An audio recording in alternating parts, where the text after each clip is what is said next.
Hi sir. ஹாய்ப்பா. Sir ஒரு show பண்ணும் சார். பண்ணுங்க. இல்லை சார், நீங்கள் எங்களோட சேர்ந்து ஒரு ஷோ பண்ணும் சார். என்ன ஷோ சார்? இப்போ நாங்கள் வந்து ரீஇன்கார்னேஷன் ஒரு பேண்ட் வச்சுருக்கோம் சார். ஒரு 2-3 நாளில் சக்ஸஸ்ஃபுல்லாக ஓடி இருக்கு சார் 2-3 ஷோ.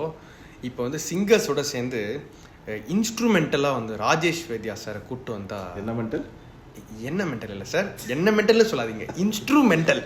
ராஜேஷ் வைத்யா சாரை கூப்பிட்டு வந்தான்னா ஷோ வந்து ஓஹோன்னு இருக்கும் சார். அதுக்கு யாராவது சிங்கரு, மியூசிக் டைரக்டர் வேணுமே சார். என்ன மாதிரி சிங்கர்ஸ்க்கெலாம் நீங்கள் வாய்ப்பு கொடுத்தீங்கன்னா அப்போ தானே சார் நாங்களும் அடுத்த லெவலுக்கு போக முடியும். நீ போயிடுவாப்பா, ப்ரொடியூசர் போக முடியாத. கேட்குறது கரெக்டாக தான் இருக்குது சார். ஆனால் நீங்கள் ஓஹோன்னு போவீங்க. இந்த ஷோவோட கான்செப்ட் போட்டு கேளுங்க சார். கான்செப்ட் மாதிரி இன்னொன்று சொல்லிடுறேன். பிஜிபி மண்டபத்துக்கிட்ட கேட்டு செப்டம்பர் 13 6:30 மணிக்கு ஸ்லாட் வாங்கிட்டேன் சார். ராஜேஷ் வித்யாசாவும் அன்றைக்கி அவைலபிள்னு சொல்லிட்டார் சார். நம்ம பேண்டு அவைலபிளாக இருக்காங்க சார். இப்போ இந்த 3 பேரையும் சேர்த்து வைக்கிறது உங்களால் மட்டும்தான் முடியும் சார். எல்லாமே நீ பண்ணிட்டு வந்து சேர்த்து வைக்கிற வேலையை மட்டும் என்ன பண்ண சொன்னா என்ன? அது ரொம்ப முக்கியமான ஒரு வேலை சார். எங்க யாராலையும் தனித்தனியாக பண்ண முடியாத வேலையை நீங்கள் மட்டும்தான் பண்ண முடியும், சேர்த்து வைக்கிறது. சரி, கான்செப்ட் என்ன? இப்போ சொல்கிறேன் சார், ஒரு செகண்ட் அப்படியே கொடுங்க சார்.